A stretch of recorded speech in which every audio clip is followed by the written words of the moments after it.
The sound of crunching metal echoed through the quiet suburban street as Karen's boot connected with my mailbox, sending it crashing to the ground. Her eyes blazed with fury, the veins in her neck pulsing with rage.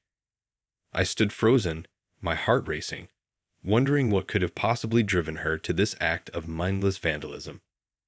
Little did she know, the mailbox she just desecrated was a federal drop point, and the consequences were about to catch up with her in the most shocking way.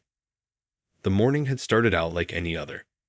I stepped outside to retrieve the mail, expecting the usual assortment of bills and jump flyers. But as I approached the curb, I froze in my tracks. My stomach dropped as I surveyed the twisted, mangled remains of my mailbox, the once sturdy metal structure now crumpled and bent beyond recognition. "What the?" I muttered, my brow furrowing in confusion. It didn't take long for me to pinpoint the culprit. Across the street, Karen, my nosy, antagonistic neighbor, was stalking back towards her house, steam practically billowing from her ears. I stormed across the lawn, my fists clenched at my sides. "Karen, what the hell do you think you're doing?" I shouted, my voice trembling with a mix of shock and outrage. Karen spun around, her beady eyes narrowing into slits. "That mailbox of yours has been an eyesore for years," she spat. "I was just doing the entire neighborhood a favor by getting rid of it." "A favor?" I scoffed, my blood boiling. "You just destroyed federal property, you crazy witch." Karen let out a harsh, grating laugh. "Federal property? Don't make me laugh. That rusty old thing was an embarrassment to the whole street. I'm surprised the mail even made it through that slot without getting stuck." I opened my mouth to unleash a scathing retort, but the words caught in my throat as a sudden realization dawned on me. The mailbox hadn't just been a receptacle for my daily correspondence. It was also a designated federal drop point for sensitive documents and packages. "Do you have any idea what you've done?" I hissed, my fingers trembling. "That mailbox wasn't just mine. It was a federal drop point. You just compromised a government operation." Karen's face went pale, the color draining from her cheeks. "Dull you what?" she stammered, her bravado quickly crumbling. Before I could respond, the roar of an engine pierced the air. We both whipped around to see a pair of unmarked black SUVs screeching to a halt at the curb, their tires leaving dark skid marks on the asphalt. A squad of heavily armed federal agents in tactical gear spilled out of the vehicles, their weapons drawn and trained on us. "Karen Wilkins," one of the agents barked, his voice laced with authority. "You're under arrest for the destruction of federal property and interference with a government operation." Karen's eyes went wide with terror as the agents swarmed around her, roughly grabbing her arms and snapping handcuffs around her wrists. She let out a startled shriek, her frantic pleas for mercy falling on deaf ears. I watched in stunned silence as the agents hauled Karen into the back of one of the SUVs, the tires squealing as they sped off, sirens blaring. The realization of what had just happened slowly sank in, leaving me shaken and unsettled. I had always known Karen was a handful, but I never imagined her actions would land her in such serious trouble with the feds. As I surveyed the mangled remains of my mailbox, I couldn't help but feel a twinge of satisfaction. Perhaps this was the karma she deserved for her constant meddling and antagonistic behavior. But still, the weight of the situation hung heavy in the air, leaving me to wonder what other surprises might be in store. The stunned silence that had settled over the neighborhood in the wake of Karen's arrest was quickly shattered by the sound of sirens wailing in the distance. Within minutes, a fleet of police cruisers and unmarked vans descended upon our quiet street, their flashing lights casting an eerie glow over the scene. I watched in bewilderment as swarms of officers in bulletproof vests swarmed from the vehicles, their weapons drawn and faces set in grim determination. They fanned out, securing the perimeter and barking orders into their radios. It was clear that this was no ordinary disturbance. Something much more serious was unfolding. As I stood rooted to the spot, unsure of what to do, a tall, imposing figure approached me. The man's face was stern, his eyes cold and calculating behind a pair of wire-rimmed glasses. "Sir, I'm Agent Donovan with the FBI," he said, flashing a badge. "I'm going to need you to come with us. We have some questions about the contents of that mailbox." My heart thundered in my chest as the agent's words sank in. "The mailbox? What's going on?" I stammered, suddenly acutely aware of the twisted, mangled remains at the curb. That mailbox was a designated federal drop point. Agent Donovan replied, his voice devoid of any sympathy. "We have reason to believe it may have been used to facilitate the exchange of classified documents or other sensitive materials." I felt the blood drain from my face as the gravity of the situation became clear. "I had no idea," I protested weakly, my mind racing. "I'm just a homeowner. I didn't know anything about the federal drop point." The agent's expression remained impassive. "That may be, but you were the one responsible for maintaining that mailbox. And now, it's compromised." He gestured to the officers scouring the area. "We need to determine what, if anything, was stolen or intercepted." Before I could respond, 2 burly agents flanked me, their hands gripping my arms in an iron vise. "Did we wait? What are you doing?" I stammered, panic rising in my throat. "Sir, we're placing you under arrest," Agent Donovan stated, his tone brooking no argument. "You're going to have to come with us down to the station for further questioning." "But I didn't do anything wrong," I pleaded, my voice cracking with desperation. "I'm the victim here. Karen destroyed my mailbox." The agent's eyes narrowed slightly. "We'll sort out the details at the station," he said curtly. "For now, you're coming with us." As the agents hauled me towards one of the waiting vans, I felt a sinking sensation in the pit of my stomach. This was turning into a nightmare, and I had a sinking feeling that the worst was yet to come. Whatever was hidden in that mailbox, it was clearly something big. And now I was caught in the middle of it, my life turned upside down in the span of a few horrifying minutes. I glanced back at the mangled remains of the mailbox, a silent prayer on my lips. If only Karen had left well enough alone, none of this would be happening. But now, it seemed, we were both about to pay the price for her reckless actions. The ride to the police station was a blur of flashing lights and deafening sirens. I sat in the back of the unmarked van, my hands cuffed behind my back, a mix of fear and confusion swirling within me. How had my ordinary day taken such a dramatic turn? As the vehicle pulled into the station's parking lot, I caught a glimpse of Karen being hustled inside, her face a mask of terror. At least I wasn't the only one in trouble, I thought bitterly. The agents escorted me through the imposing double doors and down a long, sterile hallway, past rows of desks and uniformed officers. I was ushered into a small, windowless interrogation room and unceremoniously shoved into a metal chair, my cuffs still firmly in place. Agent Donovan entered the room, his expression unreadable. "All right, let's start with your name and address," he said, pulling a pen and notepad from his jacket pocket. I swallowed hard, my mouth suddenly dry. "Look, I don't know anything about what was in that mailbox," I blurted out, desperation seeping into my voice. "I'm just a homeowner. I had no idea it was a federal drop point."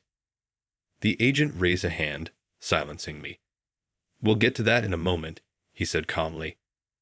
"But first, I need you to answer my questions. What's your name and address?"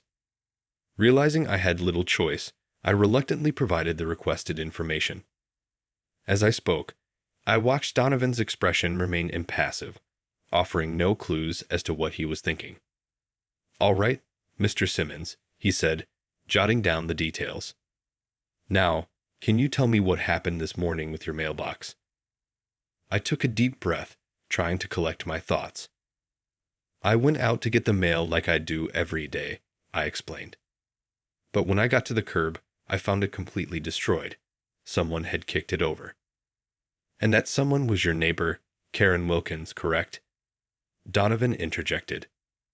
I nodded, feeling a twinge of anger resurface. Yes, that's right.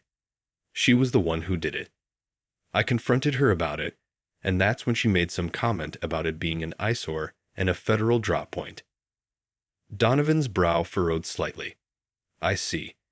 And did she seem to know that it was a federal drop point? I shook my head emphatically. No, not at all. She seemed just as shocked as I was when I told her. I think she was just making some sarcastic remark, not realizing the gravity of what she'd done. The agent mulled this over for a moment, his pen tapping against the notepad. So you're telling me that you had no prior knowledge that this mailbox was being used as a federal drop point? Absolutely not, I replied, my voice tinged with desperation. I'm just an ordinary homeowner. I had no idea that mailbox was anything more than a place for me to get my daily mail. I'm as much a victim in this as Karen is. Donovan regarded me coolly. Well, that remains to be seen, Mr. Simmons. You were entrusted with the maintenance of that mailbox, which means you share some responsibility for its security. I felt my heart sink. But I didn't know, I protested. How can you hold me accountable for something I had no idea about? The agent's expression remained impassive. That's what we're here to determine, he said, his tone brooking no argument. Now, I'm going to need you to tell me everything you know about the contents of that mailbox and who might have had access to it. As the interrogation continued, I felt a growing sense of dread. It was clear that the authorities believed I was somehow involved in whatever illicit activities had been taking place under my very nose. And with Karen already in custody, I couldn't help but wonder if I was about to become the scapegoat for this entire fiasco. The relentless interrogation continued for what felt like hours, with Agent Donovan grilling me on every possible detail about the mailbox and its contents. I tried my best to convey my complete lack of knowledge, but the agent's unrelenting focus and probing questions made me feel increasingly uneasy. I'm telling you, I had no idea that mailbox was being used for anything other than regular mail delivery, I insisted, frustration seeping into my voice. I'm just an ordinary guy. I don't have any connections to the government or classified information. Donovan's brow furrowed as he studied me intently. That's precisely the problem, Mr. Simmons. You were entrusted with the security of Federal Drop Point, whether you knew it or not. And now that it's been compromised, you're just as much a suspect as your neighbor. I felt my stomach twist into knots. But I didn't do anything wrong, I pleaded. I'm the victim here. Karen is the one who destroyed the mailbox. Why am I the one being interrogated? The agent leaned forward, his expression hardening. Because you were responsible for maintaining that mailbox, Mr. Simmons. And now, sensitive government materials may have fallen into the wrong hands because of your negligence. I opened my mouth to protest, but Donovan raised a hand, silencing me. Look, I know you're probably just an innocent bystander in all this. But the fact is, you're caught up in a very serious situation. We need to determine what, if anything, was taken from that mailbox and who might have had access to it. I swallowed hard, my mind racing. What are you saying? I asked, the dread building in the pit of my stomach.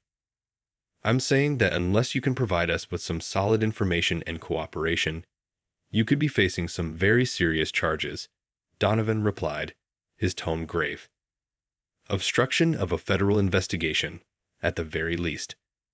Possibly even espionage, depending on what we find. My heart pounded in my chest as the gravity of the situation sank in. Espionage. The very thought made me feel sick to my stomach. I was just a regular guy, caught up in a web of intrigue and suspicion that I had no part in weaving. I don't know anything, I swear, I pleaded, desperation creeping into my voice. I'm not some spy or criminal mastermind. I'm just the guy whose mailbox got trashed by his crazy neighbor. Donovan's expression remained impassive. Well, that's what we're here to find out, isn't it? He said, his tone laced with a hint of warning. So I suggest you start thinking long and hard about what you might know, Mr. Simmons. Because the alternative is not going to be pretty. With that, the agent rose from his chair and strode towards the door, leaving me alone in the stark, claustrophobic interrogation room, my thoughts racing a mile a minute. How had my ordinary life spiraled into this nightmare? And what on earth was I going to do to prove my innocence? The minutes ticked by in agonizing silence as I sat alone in the interrogation room, my mind racing with a million thoughts. How had my ordinary day taken such a dramatic and terrifying turn? I replayed the events of the morning over and over in my head, searching for any clues or details that might help me make sense of this madness. Karen's sudden, senseless act of vandalism, the arrival of the federal agents, and now this relentless interrogation. It was all swirling together in a dizzying blur. The door suddenly swung open, and Agent Donovan strode back in, a grave expression on his face. "Mr. Simmons, we've been doing some digging, and I'm afraid the situation is even more serious than we thought." I felt my heart sink. "What do you mean?" I asked, dread seeping into my voice. Donovan pulled out a thick file and slammed it down on the table.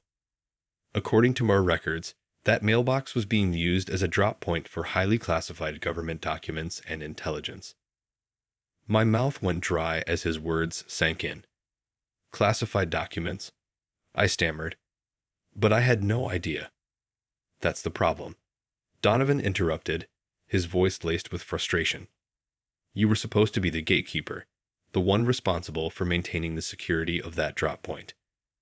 And now, thanks to your negligence, sensitive information may have fallen into the wrong hands." I shook my head vehemently. "I swear, I didn't know anything about that. I'm just an ordinary guy. I don't have any connections to the government or access to classified material."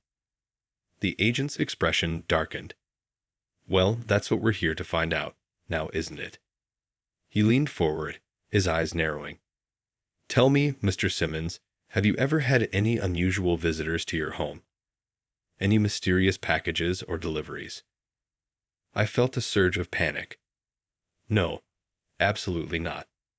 I keep to myself. I don't even have that many friends or visitors as it is."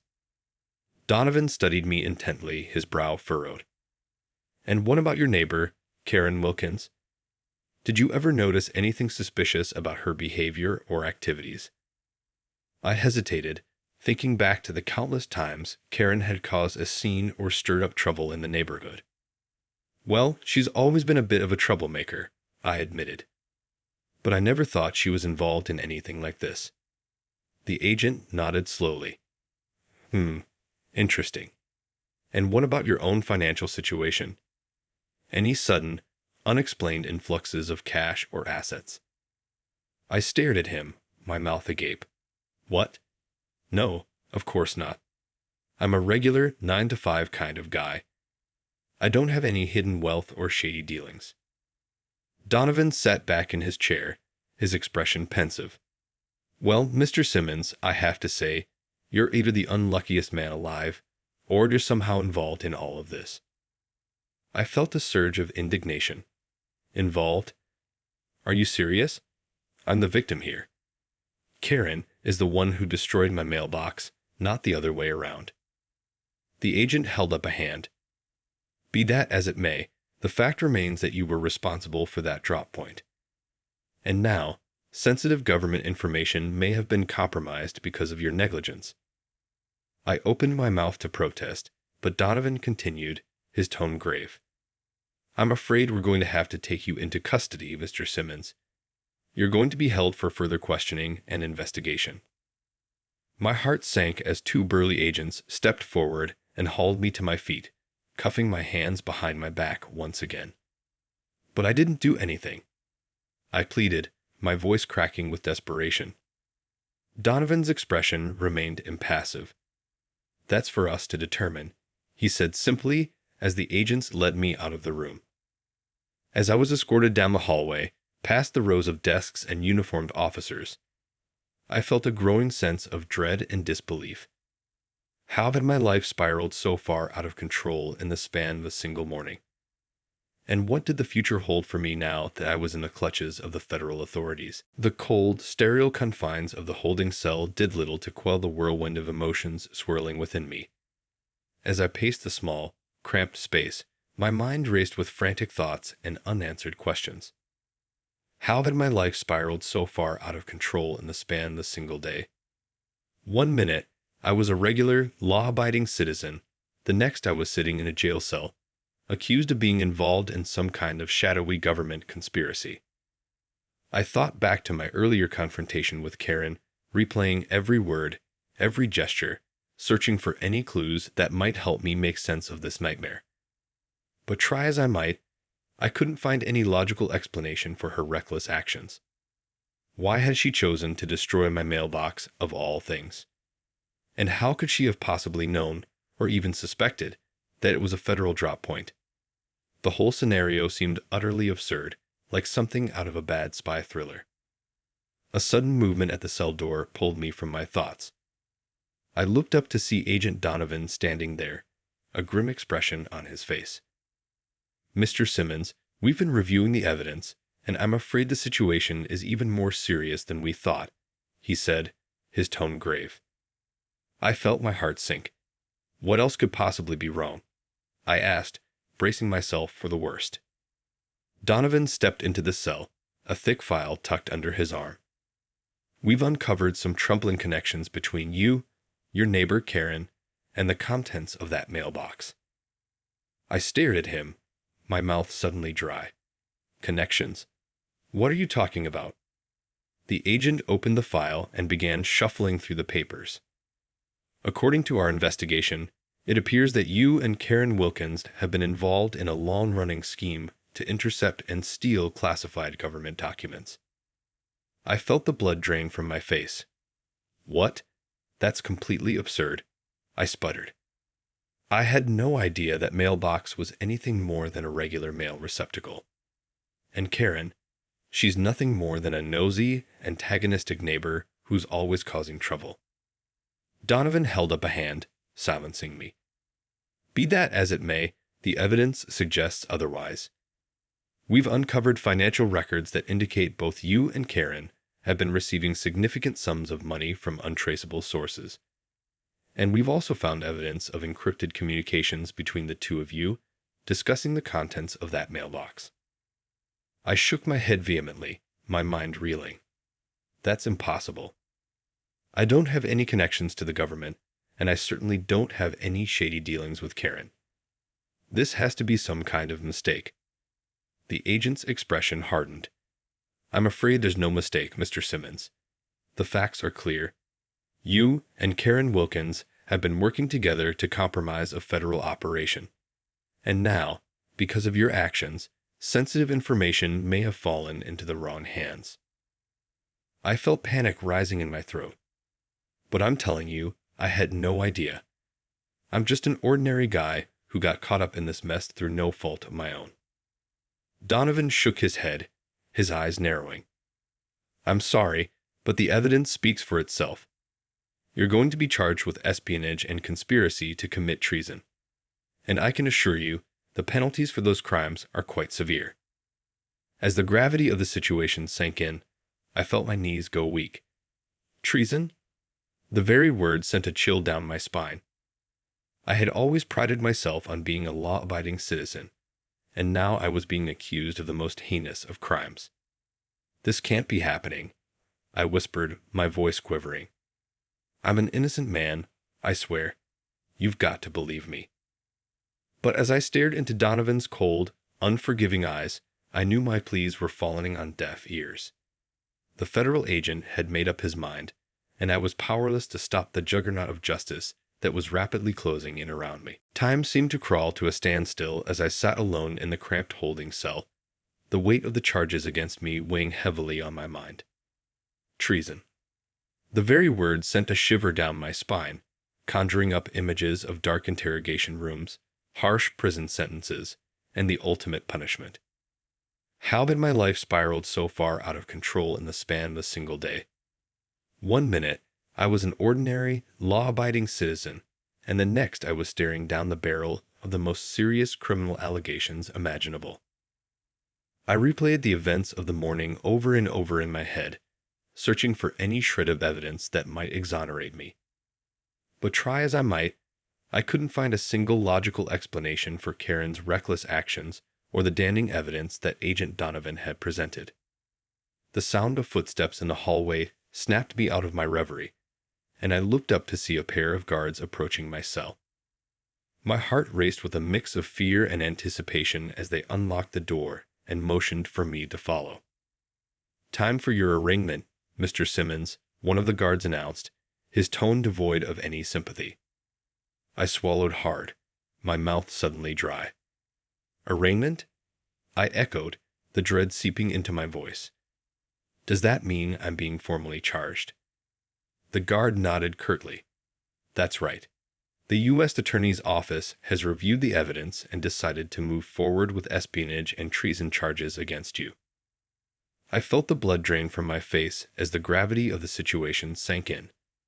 Espionage and treason. The very words were enough to make my stomach churn. This was no longer just a local matter. I was now facing the full wrath of the federal government. As I was escorted through the maze of corridors, I couldn't help but feel a growing sense of despair. How was I going to prove my innocence against such overwhelming odds? The evidence seemed to be stacked firmly against me, and with the weight of the federal authorities bearing down, I couldn't help but wonder if I even stood a chance. When we finally reached the courtroom, I was ushered into a small, secluded holding area, where I anxiously awaited my appearance before the judge. The minutes ticked by with agonizing slowness, and with each passing moment, the reality of my predicament sank in a little deeper. As the bailiff finally called my name, I took a deep breath and steeled myself, my mind racing with a desperate search for the right words, the perfect argument that might sway the court in my favor. But as I stepped into the well of the courtroom, I couldn't help but feel a growing sense of dread and resignation. The judge's stern gaze bore into me as the charges were read aloud, the gravity of the allegations hanging thick in the air. And when he asked for my plea, I felt my mouth go dry, the words catching in my throat. "Not guilty," I managed to croak out, my voice barely above a whisper. But even as I uttered the words, I couldn't help but wonder if they were little more than a futile last stand against the relentless tide of the law. As the proceedings continued, I could feel the weight of the world pressing down on me, the walls slowly closing in. The government's case seemed airtight, and with Karen Wilkins already in custody, I couldn't help but wonder if I was destined to become the scapegoat for this entire sordid affair. As the judge adjourned the hearing and the guards moved to escort me back to my cell, I felt a sense of dread and resignation wash over me. The fight was far from over, but the odds were stacked against me, and I couldn't help but wonder if I had the strength to withstand the onslaught that was to come. The walls of my cell seemed to close in around me as I paced back and forth, my mind racing with a flurry of thoughts and emotions. The weight of the charges against me, espionage and treason, felt like a heavy, suffocating burden, threatening to crush me under its unbearable gravity. After the disastrous arraignment hearing, I had been unceremoniously whisked back to this cold, sterile holding cell, my future hanging in the balance. The government's case against me seemed airtight, with damning financial records and encrypted communications allegedly linking me to a conspiracy with my neighbor, Karen Wilkins. But I knew, with every fiber of my being, that I was innocent. I had no connections to the government, no involvement in any shady dealings or classified information. I was just an ordinary guy, swept up in a nightmarish scenario that I never could have imagined. As I replayed the events of the day over and over in my mind, one thought kept gnawing at me. What was Karen's true role in all of this? Was she truly the mastermind behind the scheme to compromise the federal drop point, or was she, like me, just an unwitting pawn in a much larger game? The sound of the cell door creaking open snapped me out of my reverie, and I turned to see Agent Donovan striding in, a grim expression on his face. "Mr. Simmons, we need to talk," he said, his tone terse. I steeled myself, bracing for the worst. "What is it now?" I asked, my voice tinged with resignation. Donovan paused, his brow furrowed. We've been reviewing the evidence again, and, well, it appears that we may have jumped to some premature conclusions. I stared at him, barely daring to breathe. What do you mean? The agent let out a heavy sigh.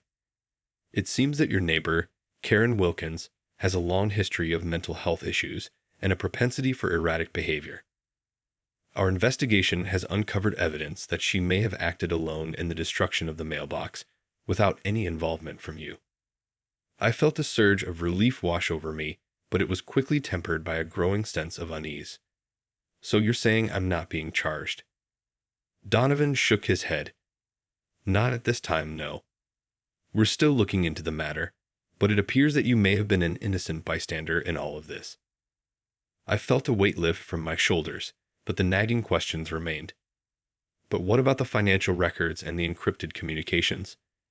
Karen and I hardly even speak, let alone conspire together. The agent's expression darkened. That's the part we're still trying to figure out. It seems there may have been some irregularities in the evidence. We're not sure if it was planted or somehow fabricated, but it's clear now that the case against you is not as airtight as we initially believed. I let out a shaky breath, my mind racing. So where does that leave me? I asked, the uncertainty palpable in my voice.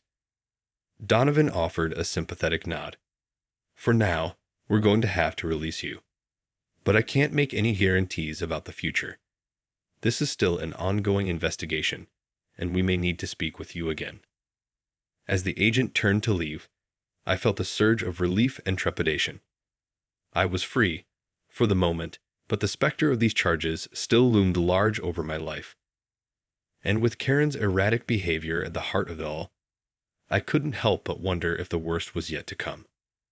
As I stepped out into the bright, blinding sunlight, I took a deep, steadying breath. The journey back to normalcy would be a long and difficult one, but for now, I was grateful to have my freedom and a newfound determination to uncover the truth, no matter where it led.